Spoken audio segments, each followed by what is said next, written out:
got a final match of the day here, NLC Division 2, Floeng versus Lucent to round us out. It's Viper and Jabala, by the way, if you can't read our names on the bottom of the thing there. My name, your name is there. Don't touch me. This is what this is for. But I'm excited to get into this one. This game, huge ramifications on the table. So we've talked already about this group chasing playoff seeding. Rate have just dropped their game. So Lucent, the door is open to you to become a top 6 rather than a top 7. Ever, Floeng, they want to get third. Third is where they want to be because they don't want to tattoo names on their bodies. And if they win, we suddenly have a top 5. Yeah, they will continue as well to be the third place team. Absolutely. And naturally, when so many teams just picked up, wins and now sharing their position effectively, you don't want to be in that mixer anymore. You want to make sure you're keeping pace with the rest of the top teams here. So, Lucent, how will they approach this to stop that from happening and catching up with Floeng and turning it effectively back into a bit of a top 6 situation, like you were pointing out? Karma, Lulu both moved away. Loads of utility being taken off the table away from Lucent. Was the last time I was here, managed to see if we pick up the Twitch into Zeri, which was we did. particularly interesting to watch. And theory was behind it, of course, that Twitch can outrange Zeri in Ultimate. And turns out that theory was correct because it absolutely smashed the Zeri eventually. Though, definitely Lucent playing a little bit on the edge, if we're to paint it in a bit of a positive light, let's just say. Very close to losing that game at the end of the day before the turnaround came in. As Jinx also meets the ban table as well as Thresh, Gwen. So what will the final ban here be from Lucent? Will they, given the fact that Thresh is also moved away, take the Velos off the table and just kind of make it a bit less of a sort of S tier situation with all of these AD carries? But the issue is Zeri was still up and available. So this means that Zeri has to get banned from the red side. Now the Aphelios comes in. You could have, if you felt like it, left both up and maybe traded between two, or they go for the Aphelios, they go for the Aphelios. Fine, we get Zeri. If they go for Zeri, we go for Twitch.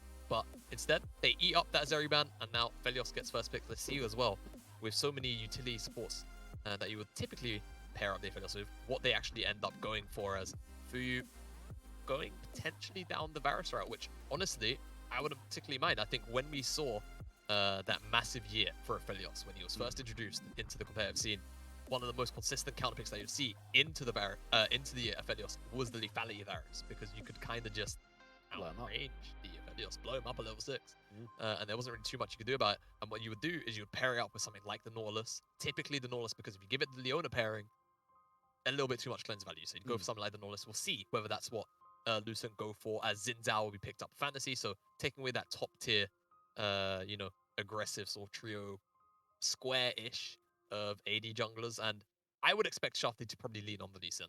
He, of course, is very capable of playing all of the junglers on this patch. He could even lean on the Volibear if he feels like it. But I think typically Shafty's style definitely shines a lot harder when he's on that playmaking in the Lee Sin. Instead, gonna get a little less playmaking. Still playmaker, the job. Yeah, I was gonna say a little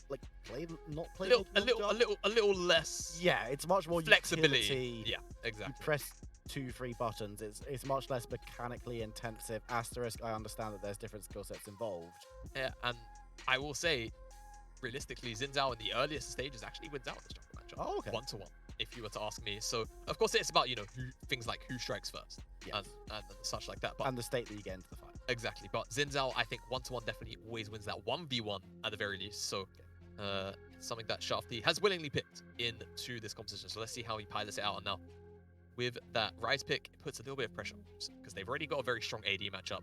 Do they want to just pick the mid lane matchup here because they already have Xin Zhao? They could go for something maybe a little bit cheeky like a LeBlanc if they really want to, and Syntax definitely capable of playing a very flashy champion like the mid lane. Could also go for something more standard like a Victor perhaps. But instead, they just say, no, we want this blow up bottom lane now. They pick up the Nautilus. They can remove away 2 more engage options that follow up really well with the Jarvan. And I mean, from the get-go, from Romegi, I just kind of expect Leona, Rakan, I think the job's done. Beyond that, you're not too fast. Even if you see something like a Rel. I was going to say, is the Rel not a consideration maybe? It would be in consideration after those 2 bans. But perhaps because there are still so many strong engage options up, this is why we see this Camille ban. Not only that, because it's Fangstead's Camille. Fangstead on Camille, he really does seem at home when he's on that champion. And he seems to decimate almost any top player in his way on it, as Syndra will be the return ban, which I think makes a whole bunch of sense. Syndra, Zinzao, very, very strong 2v2.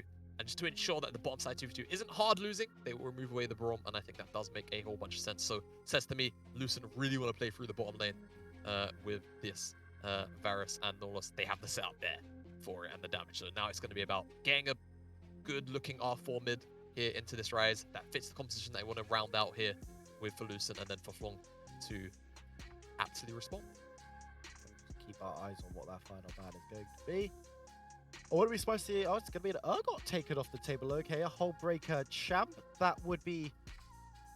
We'll get the answer to that when we see what's going to be locked in top. Because it might be a case of... but the Nard doesn't do awfully into it. Doesn't... See... It's not great. The thing is, because it's one of the few ranged tops... Yeah. In the meta at the moment, well, there's a couple definitely, but I feel like Urgot... Castrulan's shown Urgot before. He's shown that he can play the Urgot before. And maybe he's just not really willing to play into it if he's expecting to go for the Gnar here. Because at the end of the day, Bangstead has to blind into Castrulan, and Castrulan has been willing to play pretty utility-based picks quite a bit. And maybe one of the few damage options that Castrulan had that was worth banning away is certainly the Urgot. And that would be my best guess. Maybe there is something else that Bangstead's eyeing up, but I think he just defaults here to the Gnar. I think it's potentially the safest blind that you know you're going to have to deal with from It's the safest, and Ashley will be locked in. I was hoping for someone like Fiora. The gauntlet, but I was on the top side. We're waiting on our support to go along with the Aphelios. Of course, Leona is a classic pickup that we've seen. I think given the fact that the Cassiopeia is there, going for Rakan's a little bit too risky, so the Leona just makes the most sense now at this point. But they go for something a little more spicy, and they actually go for this Pyke lock-in. So I'm excited to see what this can get done. Definitely a bit of a curveball here now for the Lucent bottom lane, because the Pyke by itself isn't going to be as easy to pick on. But what does it actually provide for the defenders? And the answer is, outside of the execute, once you hit that level 6, not that much probably into this trio that you're expecting to see on the bottom side. Castrulan, I'm expecting something actually very safe. Instead, we get Darius looking at it. It's being swapped around. Safety when you've got damage. All right, this is definitely very interesting because, at least to me, Darius, as a champion, is something that you want a strong side.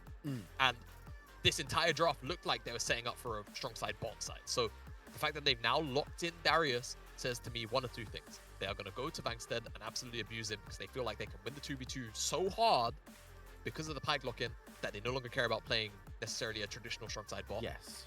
Or they're saying Castrulan wants this pick just because maybe it can rush Hullbreaker and stat for stat, it can outstat.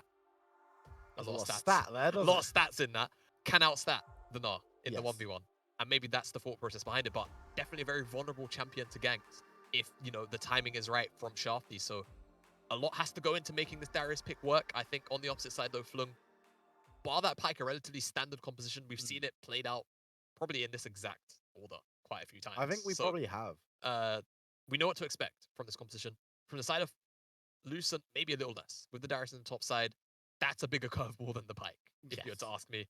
And now I want to see whether A, they're going to put resources into it, whether they're going to play into it, or B, whether we're actually going to just see what was the very expected plan of playing into the bottom side with this strong side Varus, with the Norless, all the setup you have there to shut this down. But I think, Lucent, probably a few more options in the early game compared to Floeng, but definitely Floeng, you can't sort of sneer at either. I mean, I was going to say, the idea of just winning bot so you can concentrate on top kind of crossed my minds a little bit. Of course, this mid lane is where we got Rise into the Cassiopeia, which is a lane we haven't really talked about because it's the least interesting matchup in terms of we haven't seen it before because, of course, Cassiopeia coming back in a little bit. Rise obviously very popular at the moment. But that's going to be a lane that could potentially see some work from these junglers as well because both have setup. Whether it's going to be... I don't think we'll see it because Floeng need to decide where they're going.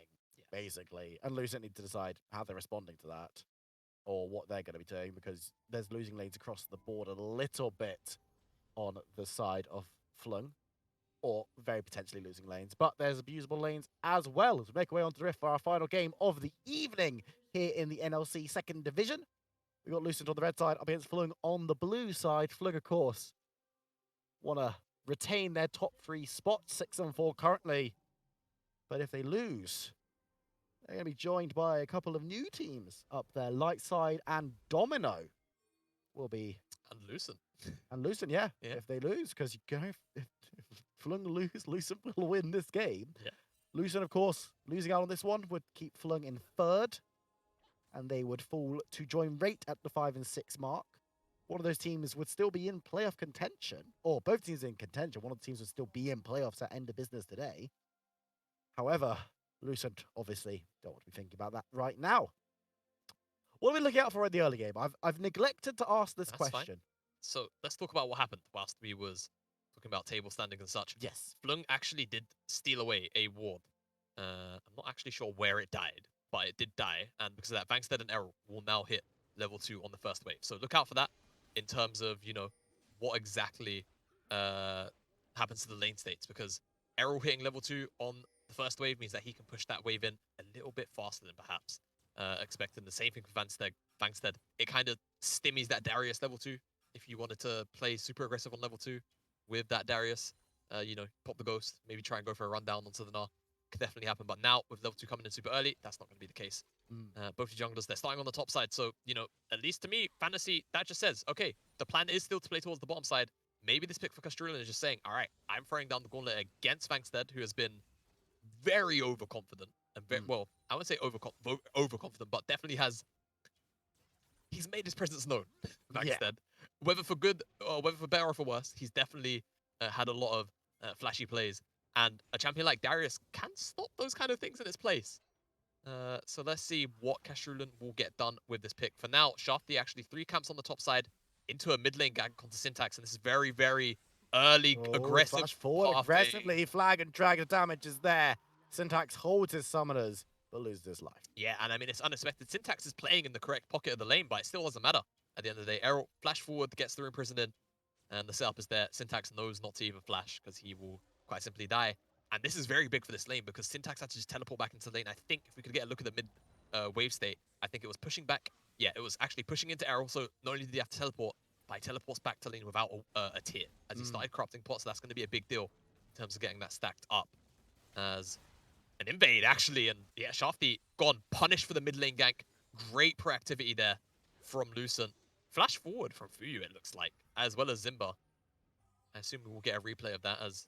Oh, Pike looking to go fishing, finds Fuyu and dives over the wall. Or Bengi letting them know he's there. Yep. More than anything. So on the top side, Castrulin being bullied a little bit by Vangstead, ranged into melee. Not always fun, but this was the pick that Castrulin decided was the optimal one for the situation. As he locked it in final R5. So whether he will be proved correct or not. But here's the replay that you asked for. Yeah, so Zimba, I mean, they just have priority. Flash forward, doesn't give any time to react to the dredge line. And I guess Fuyu just flashed forward for the kill, which, yeah, he didn't even get. Bot lane, a little bit of poke going through as Fuyu shoots wide with that arrow. Guff gonna respond, and in the top side, Vangstead hemorrhaging as Fantasy looks to stay out of vision, maybe look for the gank. Vangstead will go mega. Got that health, but there's the ghost pop, and there'll be a knock up, and there's nowhere to go for Vangstead to cut down Lucent, pick up their second kill of the game. And bottom side. And the bottom side, Fuyu picks up another himself, so that'll be free, and now Guff. Zimba doesn't want to force forward 1v1, even with the blue buff that he's got. As Lucent making work on both sides of the map. Yeah, and I've got to say, Castrulin, that was a lot of respect. He had the hemorrhage stacked up, he had flash, he had ghost. That was a long way away from tower for Vangstead. I reckon he could have solo killed it, to be honest with you. But Fantasy comes in afterwards. Castrulin plays the patience game, and it pays off. So playing for safety, I think still doing the correct thing here. Let's get a replay of what happened on the bottom side. So it starts off with a root. And yeah, it just seems like Rotten Bengi tries to get super aggressive. That Phantom Undertow doesn't actually connect onto Fuyu. And the damage is able to be returned in kind. Just turned around on Floeng, underestimating, or overestimating, rather, how far that stun could go and how much damage could be returned by the Lucent bottom lane. Lucent picking themselves up. Some early aggressive plays that have, by and large, gone their way. Of course, losing out on Syntax mid on the first gank was not optimal, but again, I don't think that was really on Syntax. No.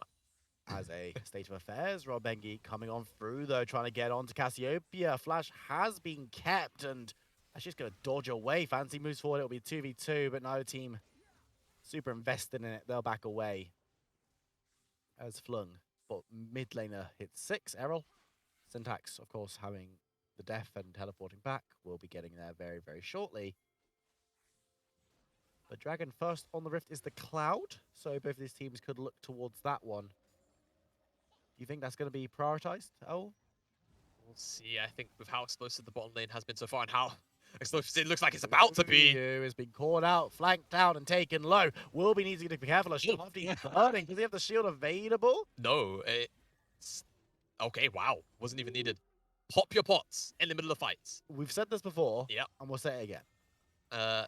I will say, Shafty actually popped it quite late, but still was popped nonetheless. Was popped nonetheless, and that's what keeps him alive, the regen. Very barely there. As Zimba almost drops him on the head. I'm going to give a real old school reference with Dubstep Ignite. Drive by.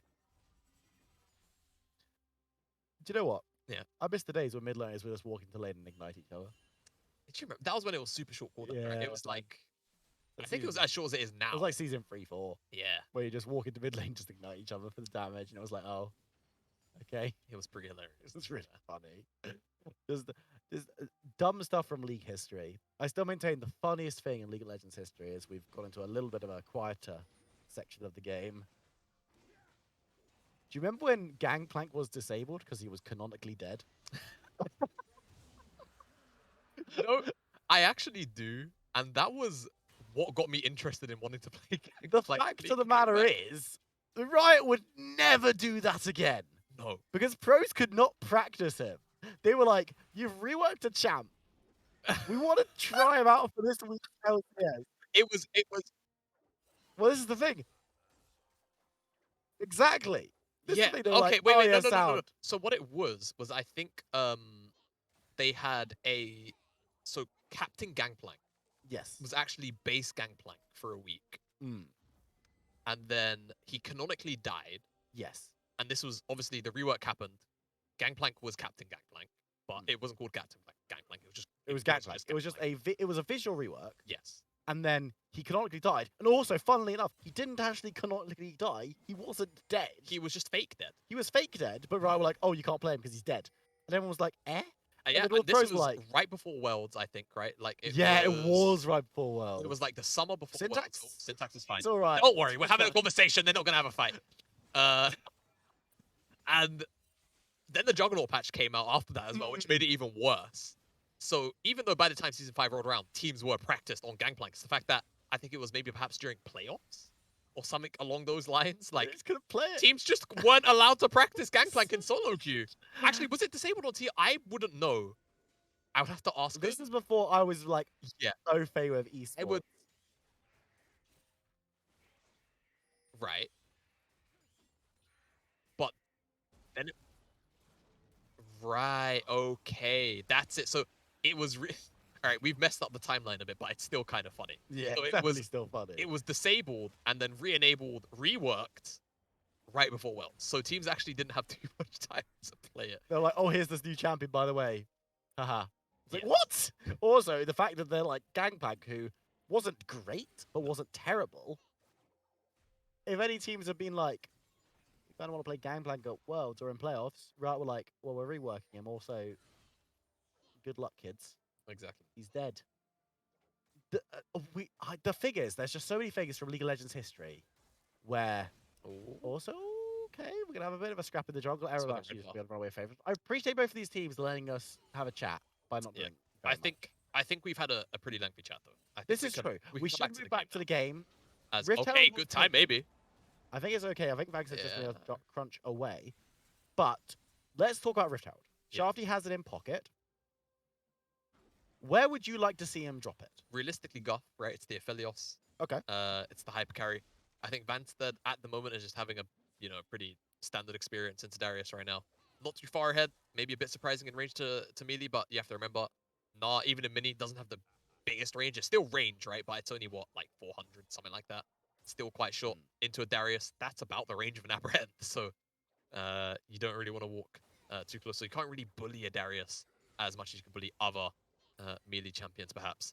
But still, Shafty is here in the top side with Bengi. And he's also going to make his way in unseen. It's just going to be a three-man dive from the front, and obviously that's not going to be the most effective in terms of catch Castrol, especially with Ghost, but it will effectively chase him away from the tower. Not that much support coming through. It will be eventually from Zimba and from Fantasy.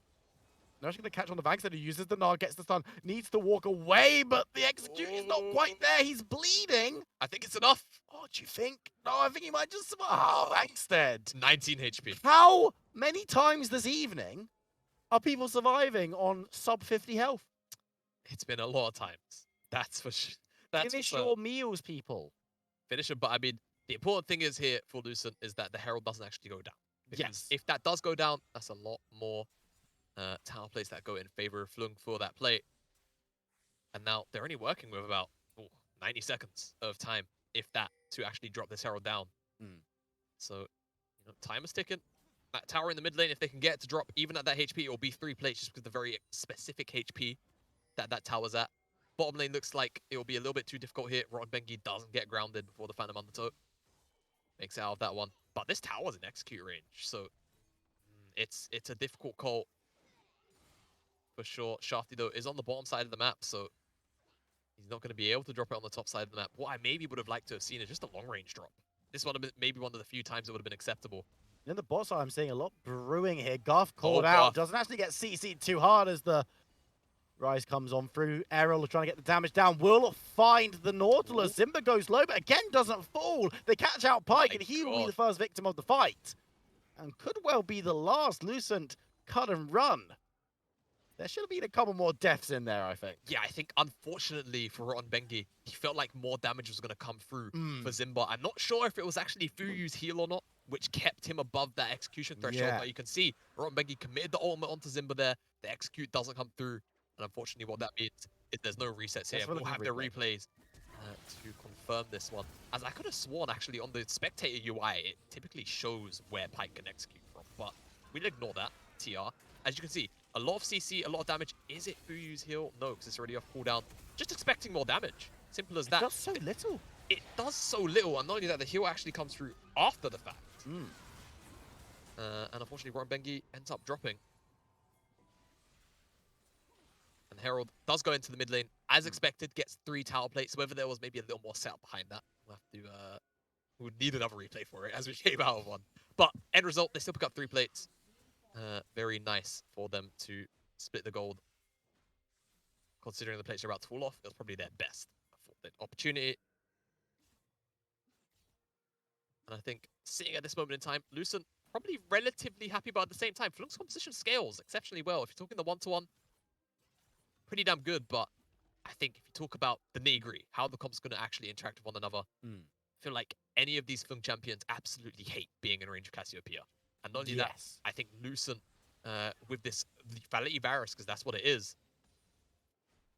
Varus can keep out of range of just about every champion on this roster, with the exception of the Jarvan, who, of course, can effectively catch you from a screen and a half away. But that's the thing.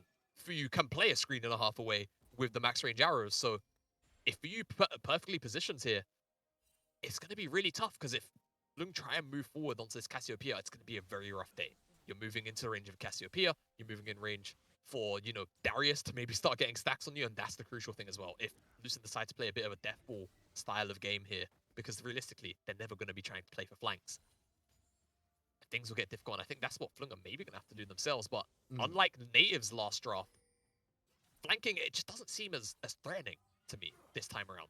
I think when you're only really working with the Jarvan, yes, a Pike can be scary if you can find the resets, but how often they're going to really get them? There's a lot of, invulnerability, a lot of shielding, a lot of tankiness and self-peel and survivability between a lot of these champions on Lucent. I think they're really going to have to pull one out of the bag on the teamfight execution, but let's see. Maybe my prediction is a bit wrong here, as red buff, I think, was secured by Shafty. It was, yes, and Floeng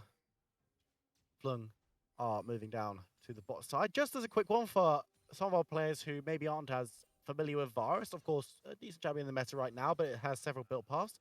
Who's gone for the Prowler's Claw as the Mythic? Do you want to give us a little bit of just a short explanation on the logic behind that one? Yeah, so when you think about it like this, though, I think he should have probably gone for the Eclipse. We might We'll see talk an about it in a action second. here, getting the damage down on a Rod Bang. Yeah. He will actually move forward to grab the kill, but members of Floeng are chasing through. The Cataclysm is used, and now the Jarvan's caught up the Varus. Fuyu goes down, but he will fall as well. Guff cut down by Xin Zhao and Errol, running towards the wrong tower, trying to get as much damage down as possible, looking potentially for Zimba, but won't be able to find him. Body blocked and secured. Syntax with the double.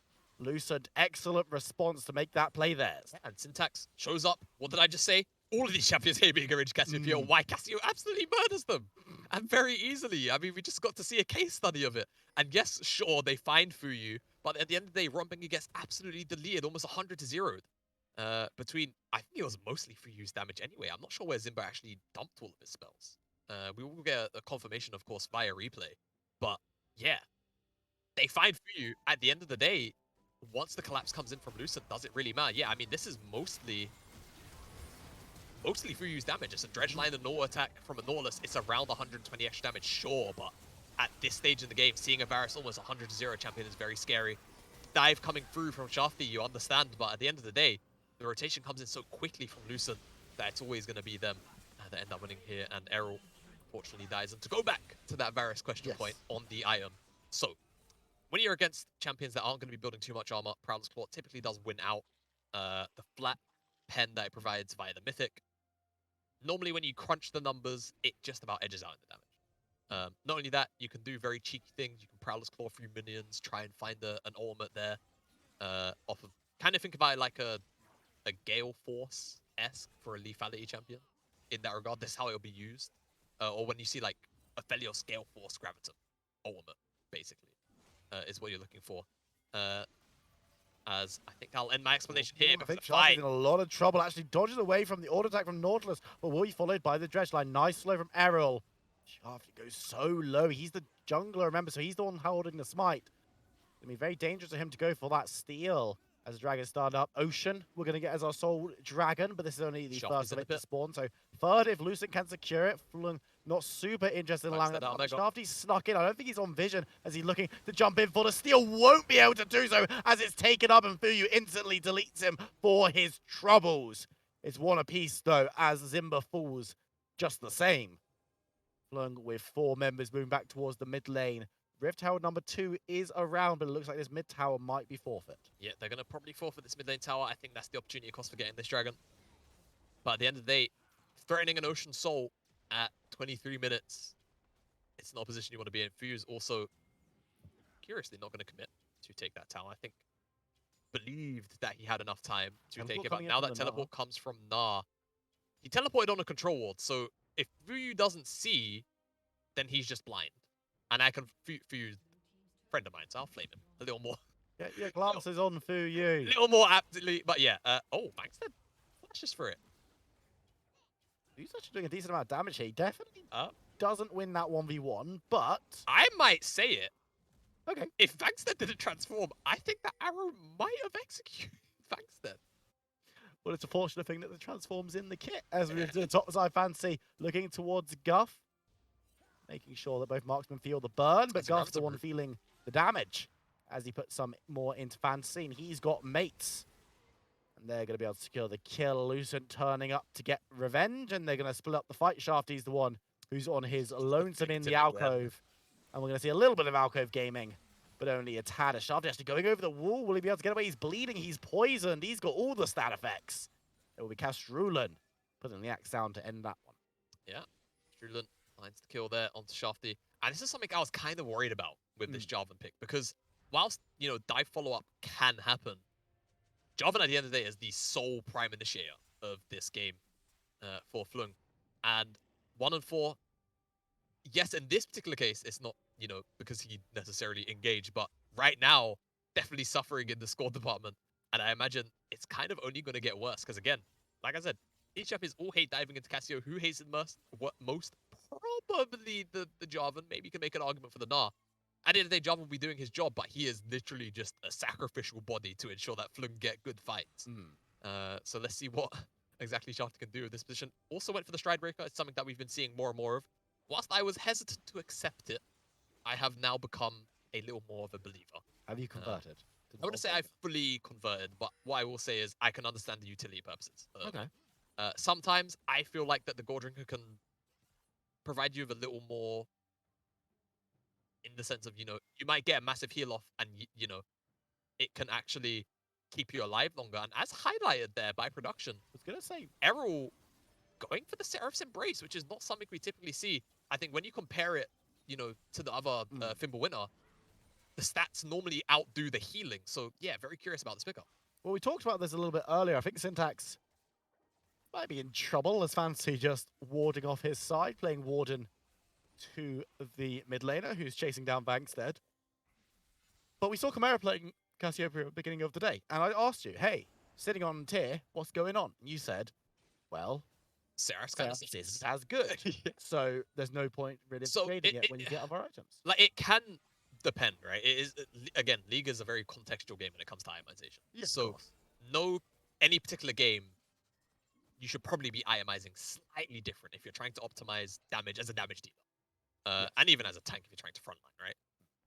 In this game, for example, I feel like Syntax can probably afford to go Seraphs now over perhaps maybe a Death Cap or a Shadow Flame, simply because the healing that it provides and the AP that it gives him is probably going to give him that little bit of survivability that he needs. However, there's going to immediately be counter arguments. What about things like Zhonya's, or about things like, dare I say, Banshees? It's a bit of a bad item, but Zhonya's. I think it was Rylai's that we saw. Rylai's second rush, for yeah, Syntax? of course. For Chimera. So, yeah, which is what he's building towards now, given the Giant spell. So it's more about, the context inside of the game.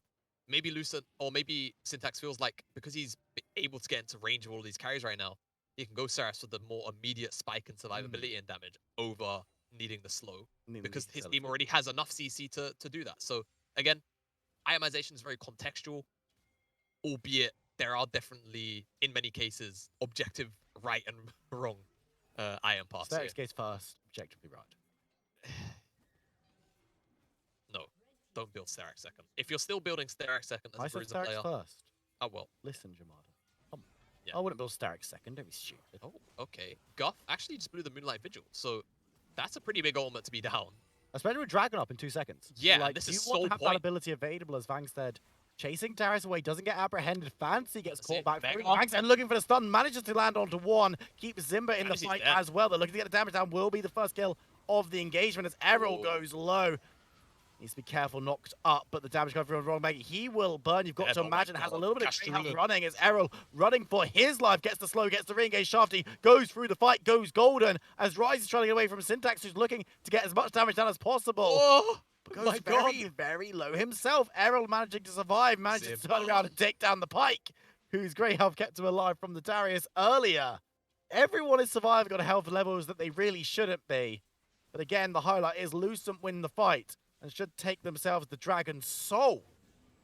Yeah, they get the soul, and I mean, honestly, Pike showing back up at the end, it's like a horror film when when stands up from the grave. When the survivors feel like they've killed and finally taken out the killer, and he just gets up from the grave. Hardcore Scream 2 vibes. As Rombegi unfortunately can't find the execute on Syntax. And it's moments like that again. The Seraph's Embrace healing probably kept Cassiopeia alive, like we was talking about, right? Yeah. If that's a Rylai's, maybe the healing factor just isn't there. We'll talk about this fight now as Fantasy hooked in, Nard back in, Zimba has the flash back away. Fantasy feels like maybe he can survive, so holds onto it for a little bit longer and eventually gets CC down. Bankstead not tanky enough to survive that many members. And yeah, I mean, ultimate flash all over the wall from Castrulan, almost executes Rotten Bengi, immediately decimates the Aphelios. Shafty as well, not long for this well, does Zhonya's to keep himself alive for quite a while longer. But yeah, you can see Errol here. Zhonya's-ing that final Noxious Blast as well, keeps himself alive. And yeah, here we go, horror film. Pike to almost execute Syntax, doesn't quite have it in him. And this dragon eventually goes down. And so now in Lucent's favor, they've even found the pick. Is being had with the soul as Lucent take another life. It's Vangstead this time around who was caught up in the midst of the entire Lucent roster. As Baron will be started up. They're not committing every single member to it. Those Sandex now slithering on over. Zimba playing defensive, and looks like Castrulan's also going to move out to try and keep Shafty at bay. Don't want to be giving any opportunity for the Smite steal. as Lucent Oh. definitely in a dominant position right now. Shafty goes over the wall whoa. looking for steal. Won't be able to find it. Secured actually by Syntax. It was brave. You know what? Commiseration, Shafty. I think that was an absolutely excellent attempt at trying to take the Baron away from Lucent. But yeah, like you say, brave, certainly. Stupid, not so much. Does he die for it? Yes. But Baron still does go over to Lucent. Well smoked by Fantasy as, yeah, replay. This is what happens. So Fantasy gets found out. Gordrinker into Ultimate, into Flash over the wall, away from the Ultimate of Pike. And look at that damage coming out from Fuyu. One shot for Mbegi. It's not the first time they've seen it happen. Shafty gets Dredge lined up, but then it's actually Fangstead that gets hit by the depth charge. Trying to find two members with that knock-up. Ultimate's the person behind the target that they're actually going for. Instead becomes the primary target instead. And Lucent, with the Baron buff, what can they get done? They've got a lot of towers still left out on the map. Tier 1 on the top side. Tier 1 in the mid lane as well was just picked up, and they're moving into Tier 2 in the mid lane. As I said, there's a lot of real estate for Lucent to look around, but looks like they're not a fan of this property as they step forward to try and take it down. The cannons, of course, sieging through with that increased range. One dragged into tower range, but the tower goes down immediately afterwards, so not too bad for them as Castrulan feeling confident to get a split push on. Vangstead moving on up with a little bit of threat from other members of Floeng will just give Darius pause for thought. But Lucent really wanting to push into the base, break it if they could. On the top side, it's going to be a 2v2 as Fancy turns up, Shafty turns up, Syntax moving on through. That's a lot of damage down onto the Gnar. He's going to be forced to back away. The bleed shouldn't kill, but it will make him fountain. Thumbs up, he's good. He knows. He's absolutely fine as he gets away, but the tower will fall. And now if they move towards that bot side, a wave is building up for them there. Without any assistance from any of these Baron buffs, they could take everything outside the base. Or, if Lucent prefer, they can continue putting the pressure on to try and crack open some of these inhibitor towers. Ooh. Man, it's not the highest damage arrow that we've seen come out of Varus, but my goodness, getting hit by that feels absolutely horrid. 600 health off of Guff's life. And it even hit Bankstead for a comparable amount. This Varus. He's scary. So impressive, very scary. And now Castrulan is also pushing in on the top side. Now, faced up by Errol, a little more of a difficult approach. Dredge like almost connects onto Bankstead. And Lucent are just going to press onwards. Hex Slash over the wall. Too much pressure. Floeng, I think, making the right call to yield this inhibitor right now. Elder Dragon, 90 seconds away. I think Lucent probably going to leave with this push. I think they're happy with the mid lane inhibitor. They will go for the reset here. And to reiterate the stakes of this game, Lucent, they win this. They tie up with Floeng amongst the mixer, which is now becoming not only, you know, sort of 5th or 4th, rather, down to sort of this 7th position. This is now going to be 3rd being dragged into it. 3rd through 6th with 2 other teams, I believe, also tied at 5 and 6. Maybe it's just Domino. I'd have to double check the standings. 6 and 5 is now the new 5 and 5. Well. Yeah, so it's a big deal. It's a big deal, Lucent, for them to pick up this win. And Floeng, they really want to hold on to Soul control. But they don't have Soul. It's been secured by Lucent already in this game. So Elder Dragon up in a minute's time, under a minute's time. Could this be a way back into the game for Floeng?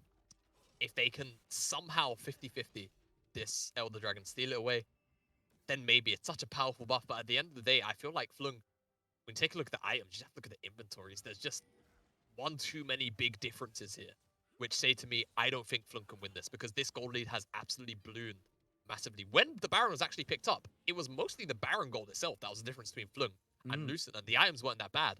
Now you look at the inventories, major one item upwards differences pretty much across the board, and now Vangstead, he's caught out. Caught out. We'll be able to hop. Gonna get pretty mad, so should get tanky in a matter of seconds. Nice start into 2. But the rest of his team's nowhere to be seen. The damage comes through now. But A, it doesn't really come through. And B, it's gonna do nothing to Lucent as they lose their top laner. Castrulan looking for the engage, gets the double apprehend. The follow-up from Zimba hits a wall. And Lucent unable to press their advantage further. However, they're going to be getting sustained from that Ocean Dragon. They're picking onto the Elder. Shafty. He's hanging around the bot side, but Zimba and Fuyu are on the prowl. They're on the hunt looking to take down any pesky junglers that might look for a steal. Syntax also now moving through. The Dragon has been held by Fantasy. as Floeng are chased away. Yeah, I mean, this is nice discipline from Lucent to bring so many members out, but I think it should have just been 2 people on this dragon. I mean, Fantasy's taking it down, and I don't actually think Floeng know how low this dragon is. They just got vision now, but Yeah, there they you just go! got vision, but they're going to lose Errol, and you know what? They might lose Shafty. He goes into the bush at the back, but they're looking to chase onto the rest of the team. Guff has to go gone. Roland Bengi is in full flight. By Guff. Probably wasn't expecting to flash over the wall, but does go down. Shafty hanging around, but he's on a ward, so there's just no way that he's going to be sneaking. Vangstead has actually respawned. Teleport to Gets base a nice from stun. Syntax. Teleporting to the base from Syntax could well end this one as Yeah, Vangstead that's is game. cut down. Shafty still hanging around looking for the heroic play, but can't even get into range before it goes down. Syntax all alone with Roland Bengi, now with the Elder Dragon, blows him to pieces with that execution. And Syntax in the base alone will soon be joined by his teammates. And do you know what, Jamada? That is going to be the game. Lucent Esports take down Floeng. And hey, top 2 secured, but 3, 4, 5, 6. Anyone's game. It is anyone's game, and this is what happened to my headset? Sorry. Anyway, ignoring my headset, now we have a really interesting top side of the table. Yes. Because now it doesn't just stem from, like we said, sort of like 4th down. It's encapsulated the 3rd place position. It only really feels like, natives are very secured in their 1st place spot. I think now natives also just gained a 2-game buffer. Yeah, natives are very competent in 2nd. Of course, Monster are going to be gaming very competent in 1st. We've got Irish teams at the top, and then we've got a big old group. Do you know what, Jamala? We're going to jump to a short break while you fix your headset. We'll be back with interviews and post-game in a few minutes.